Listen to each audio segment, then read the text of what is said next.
Evening all. My name is Pat O'Brien. I'm a farmer from West Cork. I'm very sorry that I could not make it up to you this evening just to help you out. I'm speaking, I suppose, because we're living beside turbines. So where you are now, we were 20 years ago. So I just want to give some of our experiences to date.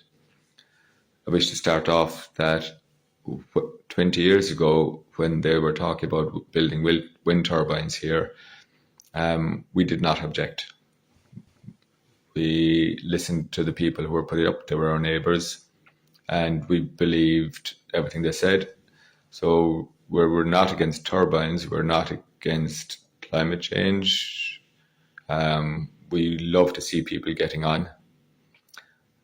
But unfortunately, what has happened, or what we have seen since, tells us that wind turbines are not sustainable.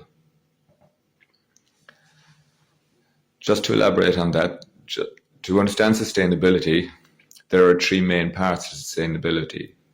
There's environmental, so you probably will hear about the environment, how it will affect it, how fossil fuels affect the environment. You will also hear how turbines have an effect on nature. The second part is economic, which is self-explanatory. The third part, the main part for me, is social.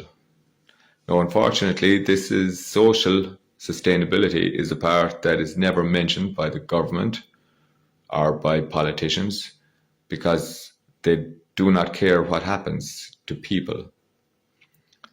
For sustainability to be effective, all three parts have to be equal and have to be treated as equal. So we'll take the third part, which is social sustainability.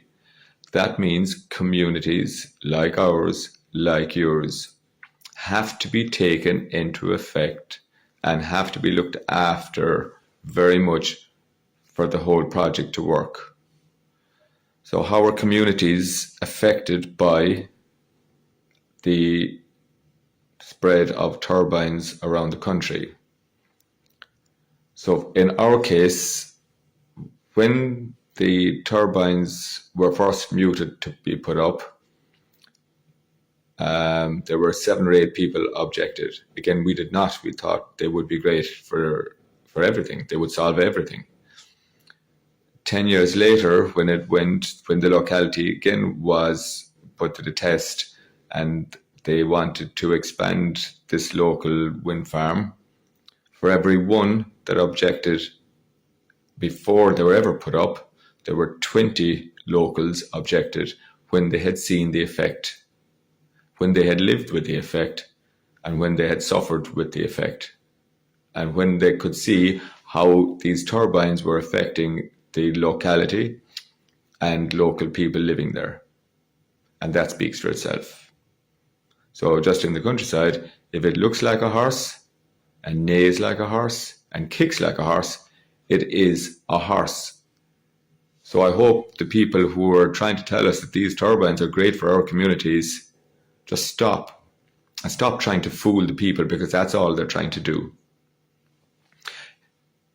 About 5 or 6 years ago, the locality here, when we were trying to see how it affected us, we made 2 lists: how it was benefiting the community and how it was negatively affecting the community. So how do these turbines, how will they benefit your community? So they will say direct jobs. The only direct jobs is when they're putting them up in our community and in 3 other communities directly around us where there are turbines. There are no direct jobs. There is nobody in the community employed there. The indirect jobs, they're not in our community. So they do not benefit our community in any way or the other communities around us. The money they get, they do not get money. They're promised money, but they do not get money. But they have split the communities, unfortunately. The next topic that I'd like to move on to is again, it's obviously to do with the community. In our area, there were 41 houses within a 1 kilometre radius back 20 years ago. Since then, 4 of those houses are now idle. So when the people died and passed away, the new generation would not live next door to the turbines or near the turbines. And they were not prepared to invest or spend money in doing up the houses. So there was 41 houses, there's less 4, there's plus 1. So we envisage within maybe 30, 40 years, the number of people living here will probably be down to half. Is that pie in the sky? You just do the maths. Would any of you choose to live or build a house or invest money in your home next door to a wind turbine? Very, very few would, unfortunately. So what that means is your children and their children will choose not to live next to the turbines. So your community will slowly and surely die away over the years. It's an awful prospect. It's not what we're supposed to be about. The next thing I'd like to bring your attention to is, obviously people talk about the flicker. You can see that it's very visible. It's easy to understand it. When you stand beside them, the noise is very audible. So researchers who would have come to our place beside the turbines would say it's like being next door to the runway of an airport. That really affects you when the wind is blowing and howling, but it isn't actually 365 days of the year. For us, the worst part by a huge amount was the low frequency noise, which you cannot really measure, and it just tears your life apart. So your brain can't recognize this low frequency noise. It gets inside your head. It affects you at night time when you're lying down trying to sleep. So you go to sleep because you're exhausted, but you wake up with this pounding in your head because your brain is fighting against this low frequency noise, which it doesn't understand. And it's just this pressure inside in your head. So every night, every week, every month, you wake up with this pounding in your head. So did our children.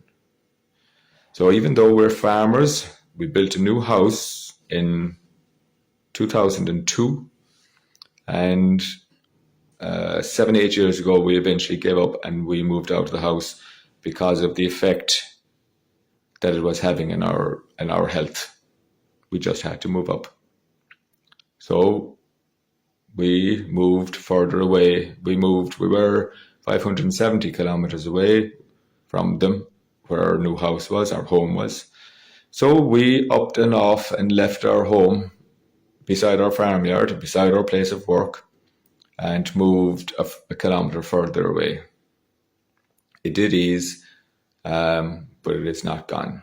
So that's the greatest effect that it has on us. So in anyone's business, surely you could not wish this on people. The house just beyond us, it did not affect them at the start, but 4 or 5 years on, the cumulative effect, they also experience tinnitus now, and they're also affected. They've put all their money into this. This is their retirement home, so they cannot afford to move. So this is reality. It's not reality for everybody. It's reality for us, and it's reality for the neighbours beside us. And the house closest to us is now vacant, and the house across the fields from us is now vacant. That's our reality. Just one word I'd like to put, there was a community 8 miles away from us where the turbines, there was supposed to be a turbine farm. There were maybe 10 farmers signed up. They didn't realize at the time the effects. When they became aware of the effects, even though they had signed up, they were able to show that they had signed up under duress. So one by one, they pulled out because when they realized how it would affect their neighbors, they just could not be part of it. So, and that did not go ahead. So anybody who would tell you to wait until the planning goes through and then start fighting it, they're not on your side. Do not let it get started. Do not let it get momentum. Just keep communities together and do not let somebody else come in to just pilfer out of your community. It's your community, it's not theirs. Do not let them break you up. And anybody who tries to do that is definitely no friend of your community. I wish you all the very best.